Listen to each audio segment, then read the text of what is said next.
चलिए question number second देखिए। Question number second ये कहता है an object thrown at a certain angle to the ground moves in a curved path and fall back to the ground. The initial and final points of the path of the object lies on the same horizontal line. What is the work done by the force of gravity of the object on the object. Situation ये है, आप एक इस portion पर खड़े हैं, ठीक है। आप देखें यहाँ आपको ए पोर्शन पर खड़े हैं और आपके पास में एक ऑब्जेक्ट है, आपने उसको फेंका, ऐसा करेंगे तो उसने कैसा रास्ता अपनाया है, उसने कर्व्ड पाथ अपना दिया, कर्व्ड पाथ अपनाया। वापस ये जमीन से आप फेंक रहे हैं इसको, ठीक है, वो आएगा तो वापस इसी जमीन पर आ गया, ठीक है। उसकी पोजीशन कैसी है, बी। उसकी पोजीशन कैसी होगी, बी। एक ऑब्जेक्ट को आपने थ्रो किया और उसने कर्व पाथ लिया और वो बी पॉइंट पर गया। उसने कहा कि जो इसकी इनिशियल पोजीशन है और जो फाइनल पोजीशन है वो सेम क्या है, सेम वर्टिकल लाइन पर ही लाइज कर रहे हैं, सेम वर्टिकल लाइन पर ही है।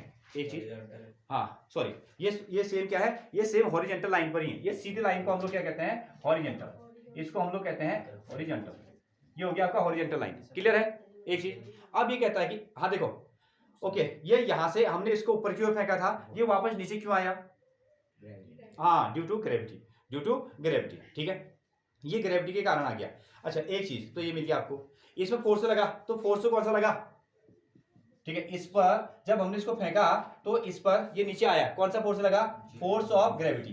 कौन सा फोर्स लग गया, फोर्स ऑफ ग्रेविटी लगा। और हमेशा ग्रेविटी की डायरेक्शन कैसी होती है, डाउनवर्ड, नीचे की ओर होगी हर पॉइंट पर। जब ये ऑब्जेक्ट यहाँ पर था, जब ये ऑब्जेक्ट यहाँ था, ये फोर्स कहाँ लग रहा था, नीचे की ओर ही लग रहा था।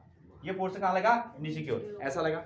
ओके एक चीज, हाँ ये ऑब्जेक्ट था ए पर, अब कहाँ पहुंच गया, बी पर। तो मुझे ये बताइए इसका डिस्प्लेसमेंट कितना हुआ, इसका, अरे डिस्प्लेसमेंट जीरो दिख रहा है क्या, क्यों नहीं दिख रहा है, ठीक है, डिस्प्ले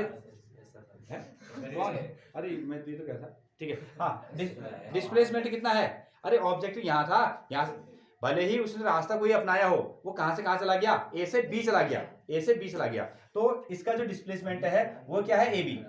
वो क्या हो गया, ए बी। इसी को तो कहोगे, पहले ऑब्जेक्ट ए पर था और इसको हमने फेंककर कहां पहुंचा दिया, बी पर। तो कितना रास्ता इसने तय कर दिया, ऊपर जाने की जरूरत नहीं है, ये इतना मीटर गया। ये तो कहते हो एक बॉल को आप फेंकोगे, कैसे भी फेंकोगे, तो फिर क्या करते हो, कितना मीटर गया, फीते को तो आप नीचे लगाते हो, फीते को आप नीचे लगाते हो। तो ए और बी क्या हो गया, डिस्प्लेसमेंट हो गया। इसमें कौन सा फोर्स लग रहा है, फोर्स ऑफ ग्रेविटी वाली बात हो रही है। तो ग्रेविटी का जो फोर्स है वो कैसा लग गया, नीचे की ओर। कैसा लगा, नीचे की ओर, हर जगह पर, ठीक है। यहां से लेकर यहां तक आप देखेंगे तो ग्रेविटेशनल फोर्स से नीचे की ओर आया, तो एंगल कितना बना, 90 डिग्री बन गया। तो थीटा की वैल्यू आपको क्या मिली, 90 डिग्री। और वर्क क्या होता है, फोर्स इंटू डिस्प्लेसमेंट इंटू कितना होता है, कॉस थीटा। और W इक्वल टू ना, कॉस थीटा की वैल्यू कितनी आ गई, हाँ ये बन गया आपका cos 90। और cos 90 वैल्यू कितनी होती है, cos 90 वैल्यू होती है 1, इसलिए वर्क डन कितना आ गया, 0, ठीक है। cos 90 की वैल्यू होती है 1, दैट इज 0। ये आंसर आ गया, ठीक है। ये ट्रिग्नोमेट्रिकल फंक्शन इनको हम लोग कहते हैं। जैसे साइन 0 होता है तो उसकी वैल्यू होती है 1, और साइन 90 जो होगा, साइन 0 में 0, साइन 90 में 1, इसका उल्टा कर दो।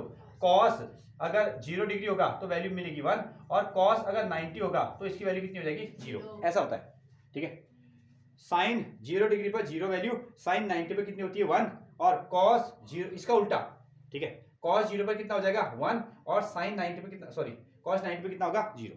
ये वैल्यू होती है। क्लास 10th में जाके हम लोग इसको पढ़ेंगे, ट्रिग्नोमेट्रिक का रेशियो।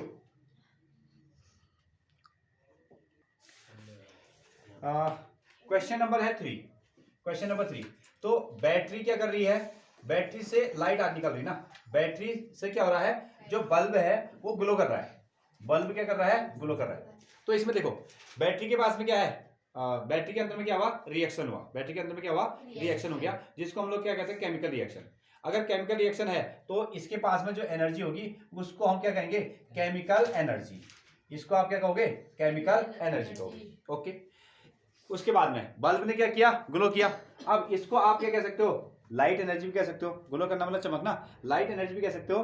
और जैसे, और ये जल गया तो इलेक्ट्रिसिटी प्रोड्यूस इसने कर दी, इलेक्ट्रिसिटी प्रोड्यूस कर दी, तो आप इसको दूसरा क्या कह सकते हो, इलेक्ट्रिकल एनर्जी, इलेक्ट्रिकल एनर्जी। ये आपसे क्वेश्चन पूछा गया है, एक बैटरी से आप बल्ब को जलाते हो तो किस एनर्जी का किस एनर्जी में कन्वर्जन हुआ।